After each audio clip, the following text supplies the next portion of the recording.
Hi, welcome back to my channel. I'm Nabila, and ever since last year when I got my Bernette B68 airlock machine and I made my first impressions video on it, I've been getting some requests to make specific videos using this machine, although I do use it a lot on my channel. But today's video is going to be all about this machine because I have the perfect project for it. I have these 5 t-shirts that are too long on me, so they need to be cropped and hemmed, which is a perfect project for this machine. I'm gonna go ahead and use the cover stitch setting on this machine, and I believe I'm going to be using the 3-thread cover stitch wide setting specifically. So before I get to the hem using this machine, I've got to figure out the length that I want these t-shirts, so let me go ahead and do that now.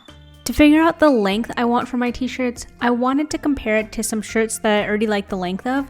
So here's one that's 19.5 from the high point shoulder. I do like the length of this one, but when I could see myself in the viewfinder, I was wondering if it would look better if it was 1 inch shorter. So I also tried on this second shirt, which is exactly 1 inch shorter, and I do think that the shorter length actually looks a little bit better on me because I have a short torso. I had this fear though that if I cropped my shirts, I would have trouble tucking them in if I needed to. So here's me testing to make sure I could tuck this shirt in if I wanted to. Here's the before of all 5 of my t-shirts so you can see what we're working with. They're almost embarrassingly long on me because I have such a short torso. I literally never wear them like this. I'm always tucking them in. So it's actually kind of a bizarre sight even for myself to see how long they are on me. So to start off on this cropping adventure, I needed to mark where I wanted the new hem to be. So I measured 18.5 from the high point shoulder of my first shirt. Then I folded my shirt in half and pinned it in place so I could cut it evenly.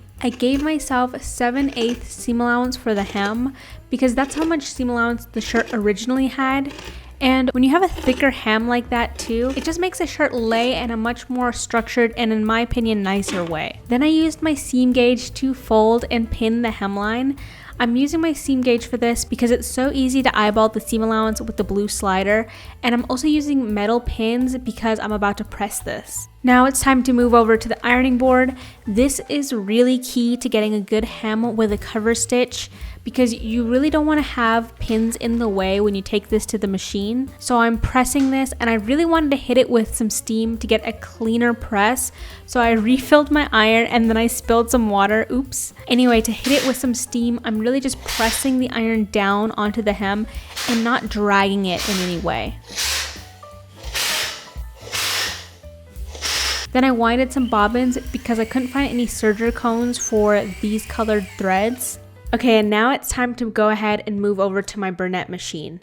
So I'm going to show you how I switch my machine over from the overlock mode to the cover stitch mode. And I switch thread colors so you can actually see what I'm doing here. So currently I'm on the 3-thread overlock wide mode, and these are all my current settings. So I'm going to switch it over to the 3-thread cover stitch wide mode. So the first thing I need to do is clip my threads.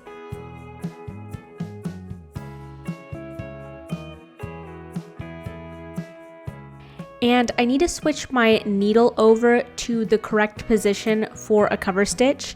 So that's going to be the more forward position in the machine so that the needle will hit these lines right here. And when I used to switch my needles out, it used to feel so fiddly just using tweezers, but this needle holder tool really helps me and makes the whole process so easy. So I'm going to use my needle holder to help me switch my needles out and my screwdriver. And I love how everything is right at the front of the machine here.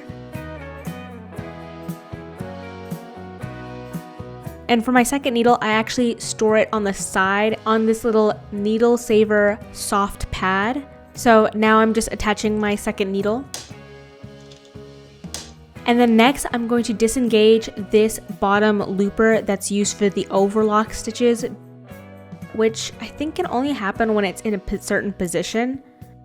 Okay, so now the looper is not moving. And then I'm going to go ahead and engage these tubes that assist in the self-threading, but I'm actually not going to thread right now. I like to make that my last step. So next, I'm going to switch out the front plate for the cover stitch plate, which is the wider one. So this is the one that I just had in my machine, and you can see that it's thinner. So to cover stitch, you want the wider cover stitch plate on the right. And then the last step before I thread my machine, I'm going to disengage the knife. So I'm just pulling this out and then twisting it out of the way.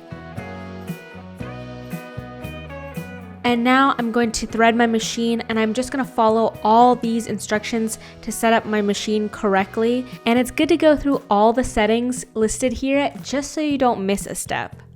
For example, this needs to be switched over from the N setting to the R setting. So now this is the first time in this whole process that I'm actually going to turn on my machine because I want to use the automatic threader. So first, let me go ahead and thread my needles. And by the way, when you're threading, you want all these knobs to be set to 0 so you have no tension in these knobs.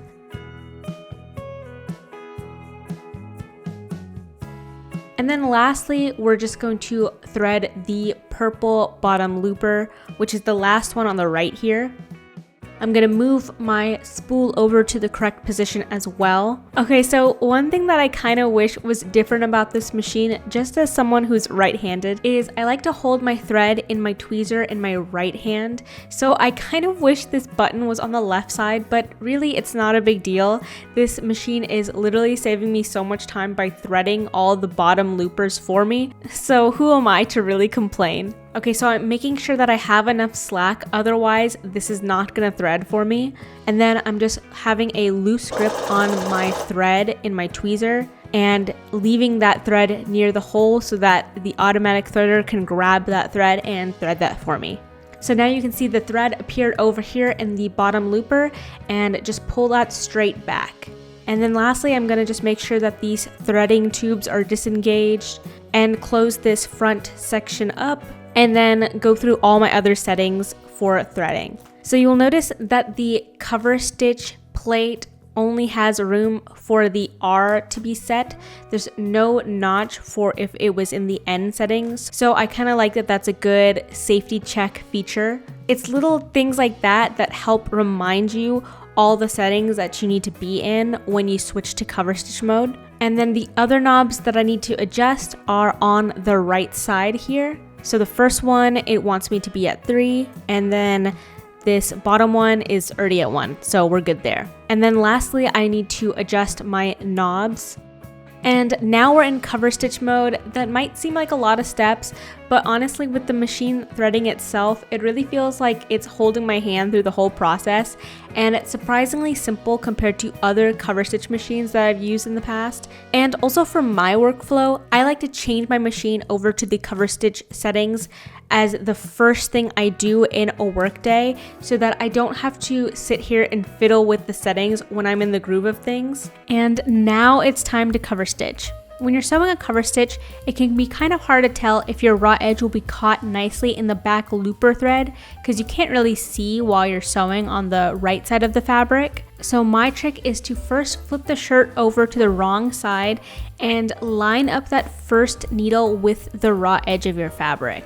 Now I can just remember that when I line everything up with this notch on my machine, my raw edge will be encased. So now I'm flipping it over to the right side and sewing. And again, notice that I've taken out all my pins before I proceeded to this step, and I'm using my right hand to just kind of feel for the fabric and make sure that everything is laying flat as I'm sewing it and nothing is getting twisted. And see, it's perfect. The raw edge of the fabric is perfectly encased in that back looper thread. And now to do the same exact steps 4 more times.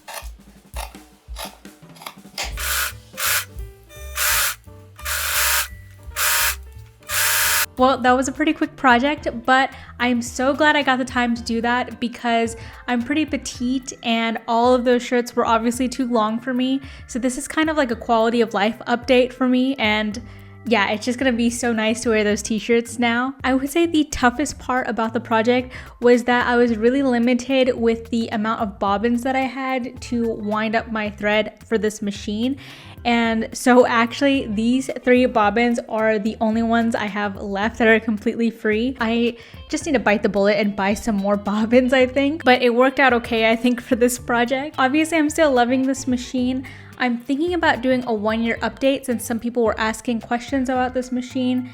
And if you have any specific questions, please leave them down below so then I can address that in that video. I will say the only issue that I sometimes run into with this machine is when it's in the regular overlock mode. Sometimes the bottom looper thread kind of gets caught in a weird position. It doesn't actually mess up anything, but I'm a little worried about the thread being there, and I think it has to do with maybe the order of which I thread my machine. I'm not sure. If you've run into a similar issue with this machine, please let me know if you've solved it. That would be really helpful. Thanks for watching, and now I'll show you the before and afters of all my t-shirts.